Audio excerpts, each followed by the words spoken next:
You know, it's a good day whenever I have my own vehicle here in the shop. This is my 67 F100, and we are starting on this next phase of this project. We're not doing any body work, so don't get real excited. There are a few things whenever I drive this truck that I wish were different, and we're gonna take care of those starting with this video. All right, so before we get started, if you wanna go back and just kind of get caught up on every video that has involved this truck, I'll put a link to the playlist in the corner here.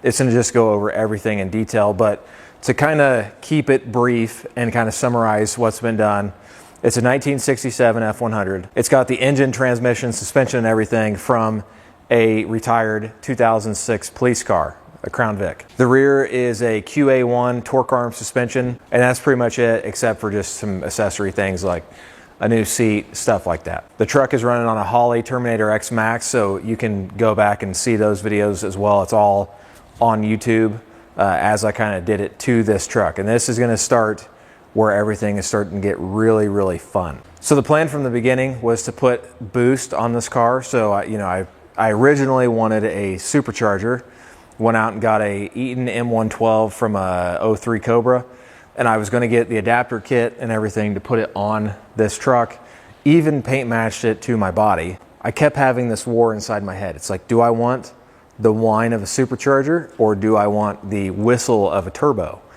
And the more I kept thinking about it, I said, hey, I'm kind of leaning towards a turbo. But now we are planning on an actual turbo build, and I have a lot of the stuff lined up to where I can go ahead and start on that. So the very first thing I want to do is I got to get my cooling system figured out a little bit better.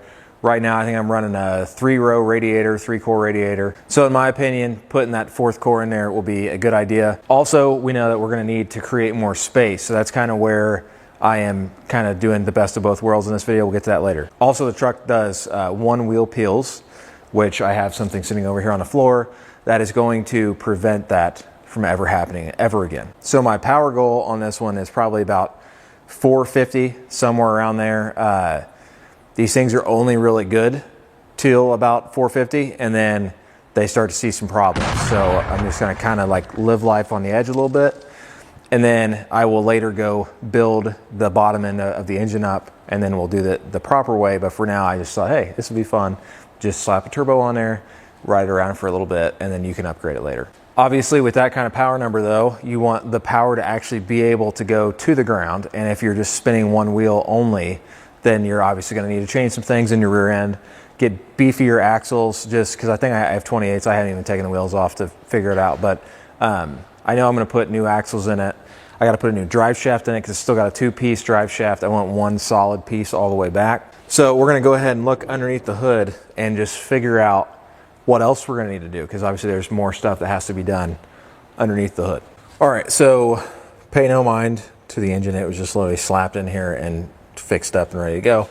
But as you can see back in the very back of the engine, there's so much room between the firewall and the back of the engine. The whole engine could go back probably like 4 to 6 inches. There's plenty of room back there. So with that being said, up here we've got very limited space, and we're kind of wanting to use all this space up here in order to put the turbo. So we're kind of like aiming for over here in this area somewhere. All right, so with that being said though, we want to create even more space up here, because this fan shroud I have, I mean, it's pretty thick. And then of course you have the radiator sitting here. So this just takes up a lot of real estate. And I thought if I could get a lower profile fan shroud and a fan setup, then this would make for a whole lot more room. So let's get to the good stuff here. We've got an AlloyWorks 4-row radiator, and it's got a very low profile shroud on it with 2 electric fans instead of the one. I got one, I can't even remember. I want to say it's like 16 inches. This is 2 12-inch fans. So CFM wise, it's going to be similar, but the goal was maybe to get more surface area here. The other thing I like about this one is that in the fan shroud, it's actually got these little cutouts here. The idea with that is to allow the air to flow through that section. That way there's not like, potentially like a hot pocket over here. I've got a 3-row radiator right now. This is a 4-row. Obviously, then we have a slimmer profile shroud on here. It should be a super easy installation, and it should just be a direct replacement. So we're going to get the other unit out of there, make a huge mess on my floor, because I'm sure that's what's going to happen. All right, so while we're letting that drain out, the last setup I had would do like 196, 197, somewhere in that ballpark whenever I was driving around. So I'm just going to use that to try to compare the efficiency of a setup like this and the efficiency of the last setup I had. All right, guys, so what I would consider is the worst part is already over with. Now, we're just going to pop this baby out of here. It's 4 bolts.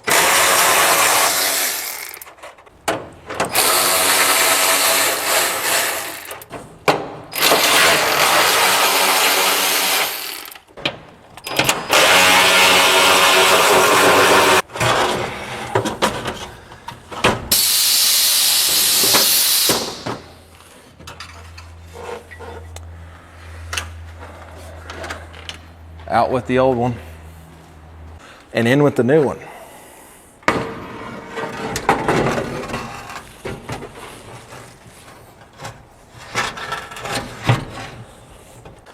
And I think that it's going to be bolt in. Oh my goodness, there's so much more room in here. Snug these babies up and we'll be on to the wiring.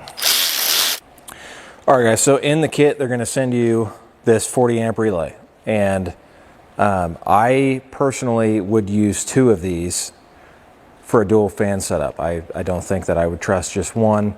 It might work. I mean, I'm sure it would actually work, but at some point, you know, when you first start up the fans, especially if you have it set up to run both of them at the same time and fire on at the same time, which I think that's probably the most common thing, they're going to draw a bigger load whenever you first turn them on. So with that, I would run 2 separate relays. So I would just go get you another one. They sell these all over the place. You know that if you ever blow this fuse, you still have another one that's still good, and you're gonna have at least 1 fan working. So that's just another thing that I would probably do just to add to this system, is I would go ahead and get you 2 separate relay and fuse kits and wire it in like that. So usually on this part of the plug, there are numbers, and then on the bottom of the relay, there's gonna be numbers. And these numbers are 87, 80, 30, and then 85. So 30 is going to go to constant 12 volt power. Basically, you can, run this directly to your battery terminal, your positive battery terminal. And then it's got an inline fuse, and you will have to make sure that you put a fuse in there, or it's not gonna work, obviously. Okay, then you have 87. Okay, on this one, it's a blue wire. That is going to power whatever you are running power to. 85 is going to be the ground. This is where things are going to get different for me. So my Holly is able to turn on the fans by sending it a ground signal. So the ground signal will complete the circuit, and that'll be what turns the fan on. So, and the last one is 86. That is going to be your 12 volt ignition switch. I've got all the wiring done. I've got all the plumbing done. It was literally as simple as hooking up the other hoses I already had on here. It's the same exact size inlet, outlet, transmission lines, all of it was the same. So it was an easy swap. So I don't know if you guys can see this or not, but I'm saving a ton of room between the front of the engine and that radiator.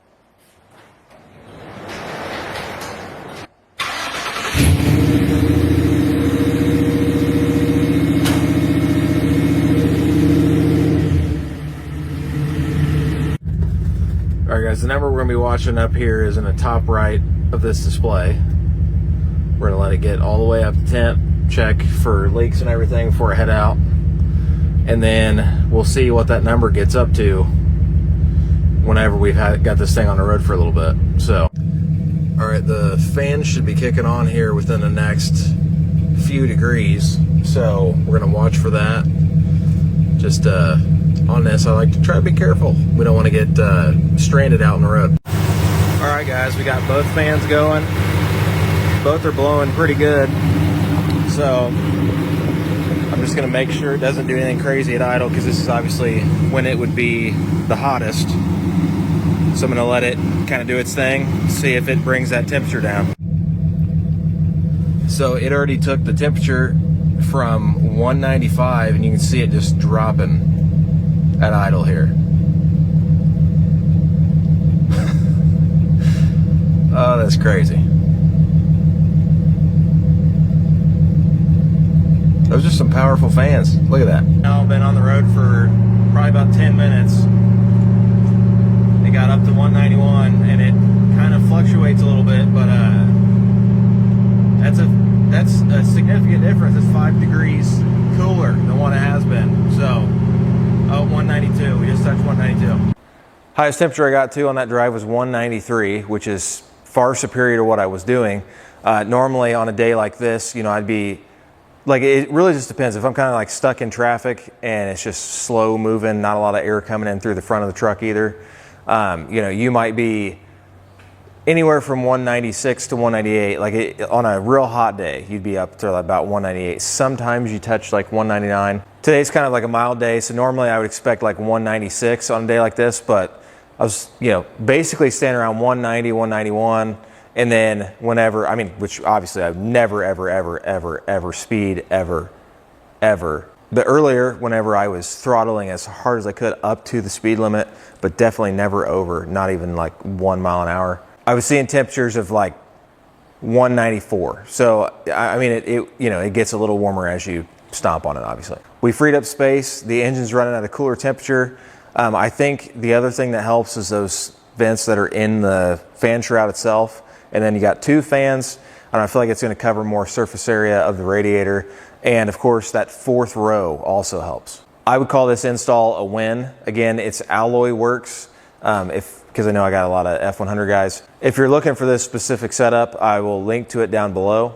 I would definitely give it a good review. I mean, everything on it is just, I mean, it just goes right in place. It had the same measurements that the previous radiator did.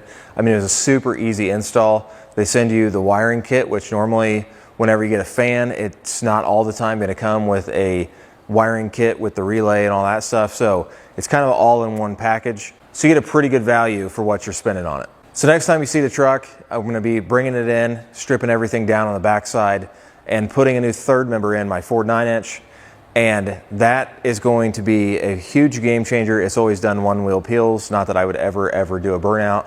There was this one time when I accidentally spun 1 wheel, and that's how I figured out that it's a 1-wheel peel. Anyways, that's gonna be the next video, and we're getting rid of that, putting a better gear in the back of it. It's gonna be a posi unit, so it's gonna be a really good setup. All right guys, thanks for watching. If you wanna follow along with this whole second part of my truck build, I'm gonna make a playlist for it. You can go click over here in the corner. And then obviously I've got other videos on the truck as well, as I said in the beginning of the video, so you can go catch up on there. All right, thanks for watching. I'll see you in the next one.